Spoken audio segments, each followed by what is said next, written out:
everybody. Welcome to our latest edition of Science Bytes. I am Miss Nicole with Bloomfield Public Library, and today I am going to show you how to make your very own Eclipse Viewer. On April 8th, 2024, we are going to experience a total solar eclipse. What is a total solar eclipse? When we have a total solar eclipse, the moon passes between the Earth and the sun, so it completely blocks our view of the sun. That means even if it's in the middle of the daytime, we are not going to see any of that sunshine. The sky will actually go dark.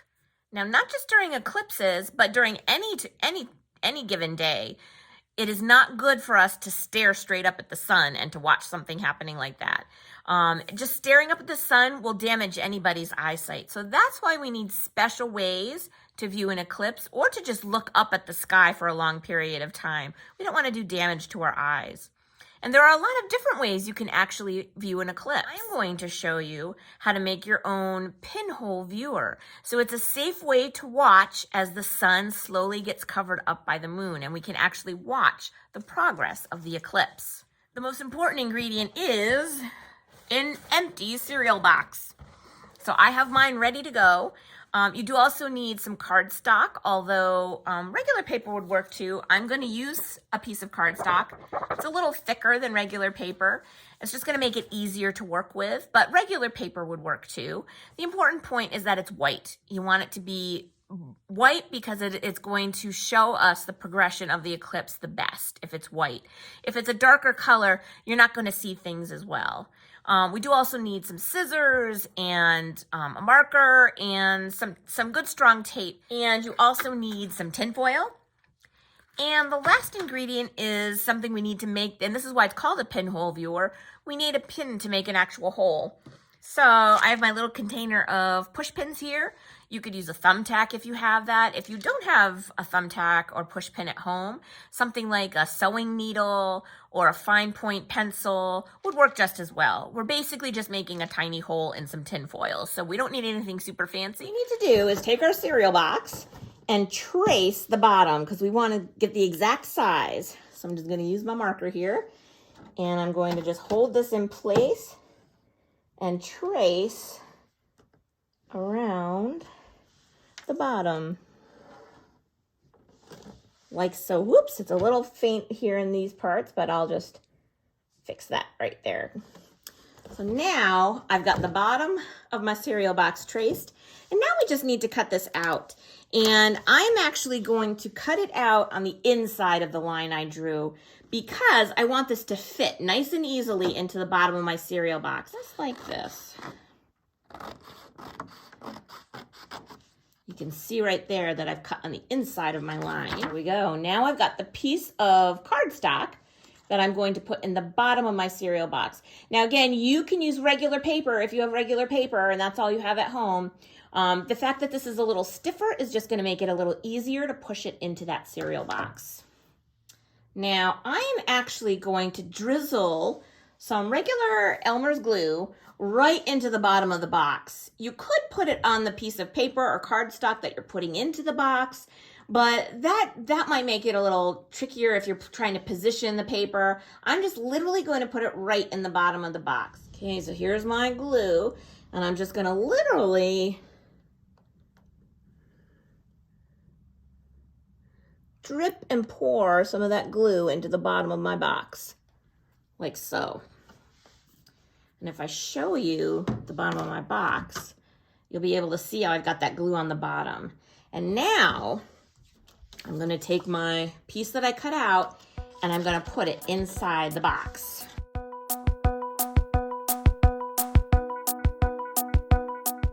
Okay, so now we are going to modify the top of our box. And right now I've just got it open, but I'm going to close it up like we normally would close our cereal box. So now it's closed.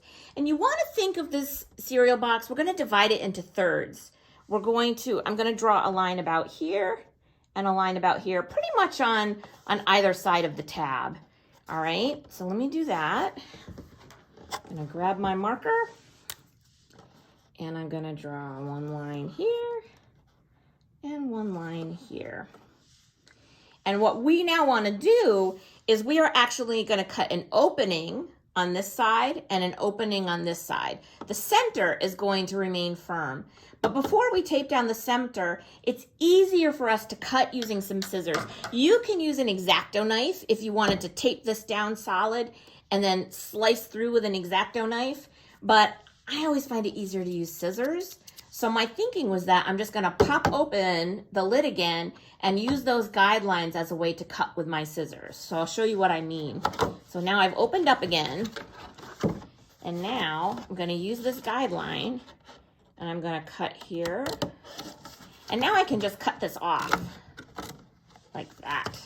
And I'll cut off the side piece. And I have my other guideline here. And again, we're just gonna cut this completely off now. And there we go. So now if I close the top again, you can see I've cut out one side of that box. And now I'm gonna do it to the other side too. Now we've got 2 holes. One of these holes is gonna be what we look through to see our eclipse happening. The other we are going to modify. But before I modify, I'm actually going to now tape this in place. I don't need it popping open anymore. So I'm gonna use my packing tape, and I'm just gonna get myself a nice piece of my packing tape, and I'm gonna go across the center here like so, and just hold that in place. To modify one side of our box, we just need a piece of tin foil. And the tin foil has to just be big enough to cover this hole and also lay over the sides, because we're gonna tape that in place. So you need a piece that's just gonna be bigger than the square hole we cut. I've got a nice, and actually it's very large, but that's okay. It's definitely big enough to cover my hole.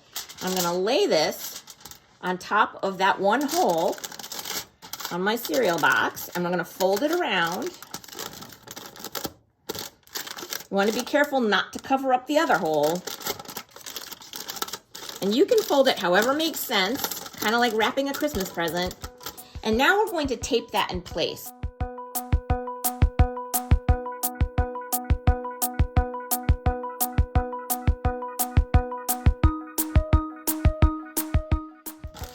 And you also don't want to put tape over this whole hole, because here is where we are going to punch our little hole with our push pin or our pencil. So we want to make sure that we don't cover this whole thing with tape, because that will make it a lot more difficult to actually punch a little hole into. Okay, here's my push pin. And now I'm gonna feel for where that empty hole is. I can also see sort of the outline. This looks like where the hole sort of starts. So even though my foil goes this far, you can kind of see this was where my square hole was. And right in the center, you don't have to be exact, but just close, right in that center, I've created a hole. And that is your entire pinhole viewer. We're now going to face, if we were facing the sun with the sun, well actually, if the sun is behind us, the sun is actually going to come through this pinhole and reflect on the bottom of our box where we have the white paper. And that's how we are going to see the progression of the moon. And I'm gonna see if I can get an image if I use a flashlight so you guys can see exactly what I'm talking about.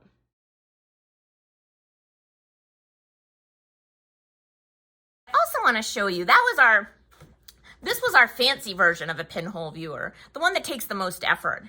But there are some very simple ways that you can also do a pinhole viewer that don't require a cereal box and quite this much effort.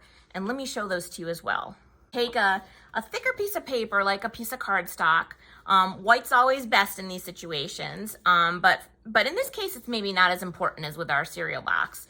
But you're gonna take a piece of paper like this, and you want to cut a circle or a square out of the center of the paper. You want a hole in the center of your paper. It doesn't have to be giant, it just has to be maybe about this size, because you are actually gonna cover that up. But the simplest way to cut something out of the center of a piece of paper, you don't have to fully fold it in half, but if you pinch it a little, you can actually start your cut like so. Now I've got this slit, see that? And I can get my scissors right in there and start cutting. So I'm gonna cut my shape.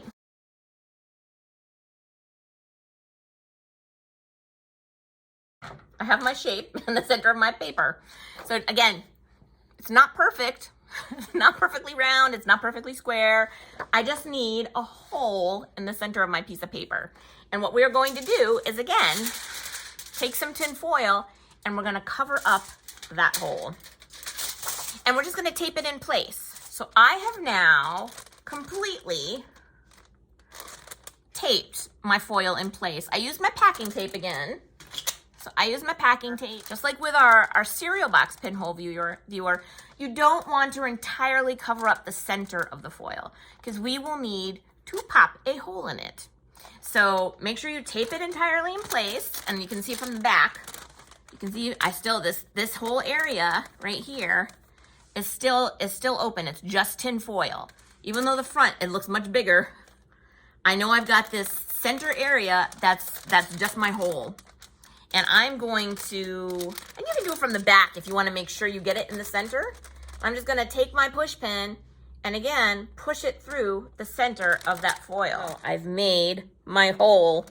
If I flip it over, you can see my hole from the other side too.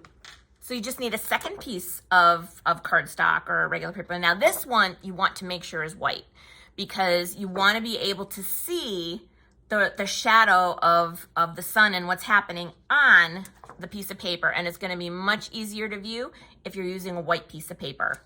All you need to do is place the plain white piece of paper on the ground in front of you, and you're going to hold your pinhole viewer, the flat piece of paper, in front of you with the sun behind you, and you're going to watch on the ground to see that reflection of the sun.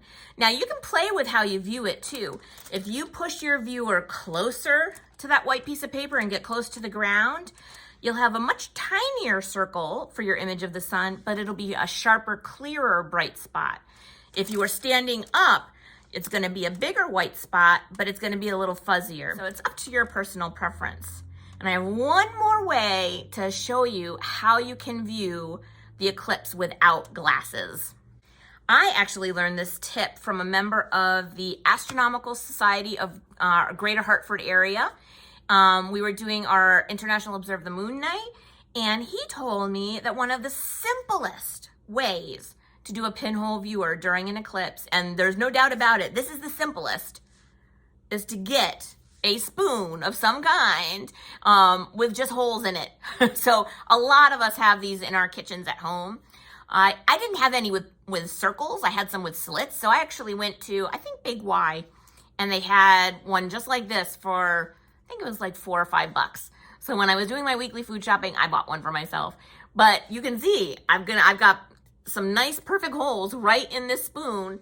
And all you need to do is take that plain piece of white paper, put it on the ground like we did with the other pinhole viewer, the flat one, and you're just gonna hold your serrated spoon, your spoon with the holes in it, above that white piece of paper.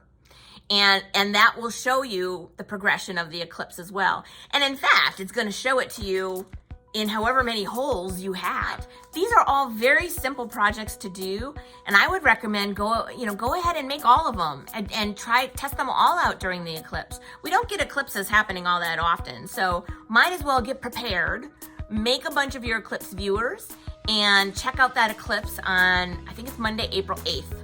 It's whatever the Monday is, I think it's April 8th. So you have the spoon with the holes option, you have, this way, we'll do it this way, the flat piece of paper with the hole cutout option. You also have your cereal box option, pinhole viewer, and last but not least, if you have the money and the time to get them, you could just get the official solar eclipse glasses and watch the sun this way. And these are designed so that you can look straight up at the sun and not damage your eyes. So hopefully you'll enjoy making these do-it-yourself eclipse viewers, and keep your eyes open for my next edition of Science Bytes. Bye, everybody.